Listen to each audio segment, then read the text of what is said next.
Dobrý den. Program MPLD Vault vznikl v roce 2012 v Mexiku a do Evropy přišel nedávno. Je založen na Matrixu 4x7, to znamená, že každý má pod sebou 4 lidi vedle sebe a to až do 7. úrovně. Z vlastních zdrojů si kupujeme pouze první úroveň, která stojí $2 plus $0,8 poplatek, to znamená za $2,8. Další se už platí i z výdělku. Zároveň si touto platbou uvolníme produkt, takzvaný e-book, který si můžeme stáhnout. A získáváme určitý čas pro zobrazení své vlastní reklamy. Čím vyšší linie, tím je doba na reklamu delší. Poplatek si platíme přímo z peněženky, to znamená přímou platbou. Po kliknutí na odkaz, který máte buď pod videem, nebo který vám někdo zaslal, se vám objeví tady tato stránka. Stránka je ve španělštině, protože, jak jsem říkal, program je z Mexika. Pokud máte Google Chrome, můžete si jej přeložit do češtiny. Když kliknete tady na Nuestro Servicio, tak se vám objeví hlavní položky tohoto programu. Tady dole najdete jednotlivé ceny jednotlivých pozic. Jak jsem říkal, platíte si pouze pozici 1 z vlastního a taky vedle toho máte čas, po jakou dobu se vám vaše reklama zobrazuje. Po kliknutí na oportunidad najdete dole počet členů na jednotlivých úrovních. To znamená od 4 členů na úrovni 1 až po 16 384 členů na úrovni 7. Nejčastěji požadované nebo nejčastější otázky najdete tady pod Pengunas Fresuntes, kde stojí za zmínku otázka, kolik může být registraci z jedné IP adresy. Takže může být pouze jedna registrace z jedné IP adresy. To chci zdůraznit. Jak se do toho programu zaregistrovat? Klikněte na Participa, kde se vám objeví tento formulář. Na tomto formuláři máte vpravo jméno svého sponzora a tady máte jednotlivé kolonky k vyplnění. Tak první kolonka znamená jméno, druhá znamená příjmení, třetí kolonce chcou, abyste napsali jméno Matky za Svobodná, ale píšte to ve tvaru bez toho českého ova nebo slovenského ova. Tak třeba když máte matku, která se jmenovala Svobodová, tak napište Svoboda, nebo Nováková, napište Novák. Protože pro ně oni neznají výraz slova nebo výraz koncovky ova. Potom tady napíšete Česká republika, dále váš e-mail,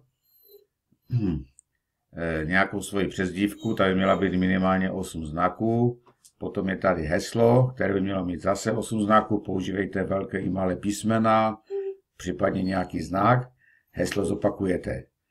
Zatrhnete si podmínky, s kterými souhlasíte, opíšete kód, který si můžete, pokud nepřečtete, změnit tady kliknutím na toto kolečko a dáte registrovat. Nemusíte potvrzovat žádný registrační link, akorát vám tomu přijde mail, kde budete mít své přihlašovací údaje.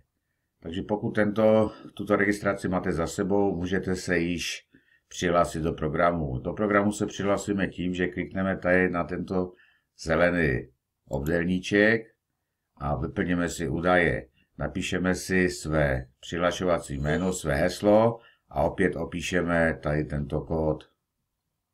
Pak se dostanete do své kanceláře, kterou máte k dispozici. Tady vidíte nahoře odlisty členy, dále tady jsou vaše ID čísla a následující věci. První věc, kterou musíte udělat, je upravit si nebo doplnit si svůj profil. Čili klikneme na Superfil a Details. A tady máte vrch, byste měli mít vyplněný, čili vy si tady potom dole vyplníte ulici a číslo, město, tady se píše kraj a tady republika, to buď Čech republika nebo Slovakia. Tady si vypíšete své poštovní směrovací číslo a tady je důležitá věc, že si vyberete peníženku. Já doporučuji PayPal a tady si napište potom přihlašovací ID, to znamená u PayPalu to je mail, u některých jiných peněženek to samozřejmě může být jiný údaj. A pak dáte aktualizovat. Pak se vrátíme zpátky na úvodní stránku, klikneme na Tablero de Control, kde vidíme, že já už mám zaregistrované některé členy, proto už tady mám úroveň druhou. Vy tady budete mít nulu a musíte si zaplatit první úroveň. Dělá se to tak, že si kliknete tady na tuto položku v závorce, tady se vám objeví aktuální pozici, kterou budete chtít kupovat. Vy tady budete mít jedničku a budete tady mít, že stojí $2. Já už mám úroveň 2, čili já už si budu platit 3, proto tady mám 3. Tady si vyberete peněženku, jak už budete mít vydělané nějaké peníze, tak samozřejmě už budete platit potom z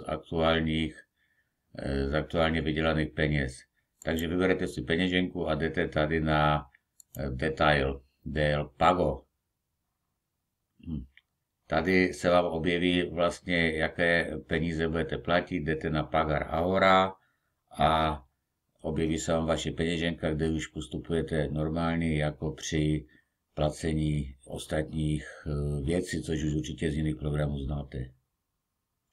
Po platbě vás to vrátí zpět na vaši stránku, kde uvidíte i svůj referenční link, to je tady, ale ten nešiřte dříve, než budete mít zaplacenou první pozici, protože pak můžou nastat zmatky a vy z těch lidí, které zaregistrujete, stejně nic nedostanete. Další věc, která je velmi důležitá, je to, že si musíte kupovat pozici jednu po druhé. Nemusíte přeskakovat jednotlivé pozice. Pokud budete nějakou kupovat si už vyšší pozici, nahlaste to sponzorovi, ať ho nepřeskočíte a zeptejte se ho, zdali on už vyšší úroveň má. Na vyšší pozici můžete jít, stačí, když máte zaregistrované aspoň 2 referály, protože tím pádem máte $4 a můžete si kupovat vyšší pozici už z výdělku. Stačí, když budete mít, jak jsem říkal, je nutné mít zaregistrované 4 refy, ale pro první platbu stačí, jak budete mít zaregistrované 2 referály. Pokud máte více referálů než 4, takže nabídněte svým referálům, ať se zaregistrují pod sebe a tím pádem vlastně pomůžete i sobě. Podíváme se dále do kanceláře, co nám jednotlivé položky ukazují. Takže tady, když si jdeme na genealogii a tak tady máme přímo ukázáno, jaké máme své referály. Jak vidíte, já mám tady 2. Potom tady máme Finanzas, kde jsou veškeré údaje o platbách, kde jsou tu historie plateb, historie výběru a tak dále. Přes tady tuto položku Herramientas de Negocios, já to čtu nějak divně, ale odpuste mi, můžete pozvat svého přítele, ale je to, říkám znovu, ve španělštině, čili to asi my moc nevyužijeme. Co můžeme využít, tak je samozřejmě support, to je pod tím supportem, kde můžete napsat své problémy nebo svůj dotaz a odeslat to. Dále, jak jsem hovořil o těch e-bookách, které si můžete stáhnout po zaplacení určitých pozicí, takže máte tady pod kolonkou biblioteka formativa. Jak vidíte, já už jsem na druhé úrovni, čili já už si můžu stáhnout 2 ty e-booky. Vrátíme se zpátky na úvodní stránku a můžu vám říct k tomu jednu věc. Pokud budete registrovat, tak registrujte opravdu jenom 4 lidi, protože ty další už nemají pro vás význam. Pokud budete mít o tento program zájem, napište mi na adresu, která je uvedena pod tímto videem a já vám pošlu registrační link. Takže na závěr si zopakujeme základní údaje, které jsem už jednou říkal, ale nic za to nedáme, když si to zopakneme. Takže jedna registrace z jedné IP adresy. Maximálně 4 registrace pod jeden link, to znamená pod sebe. Pokud jich máte více, pomáhejte svým referálům.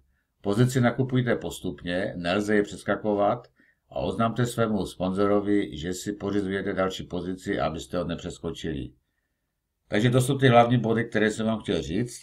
Já myslím, že tento program je zajímavý a přeji vám hodně úspěchu a hodně štěstí při získávání dalších členů. Mějte se hezky a nashledanou.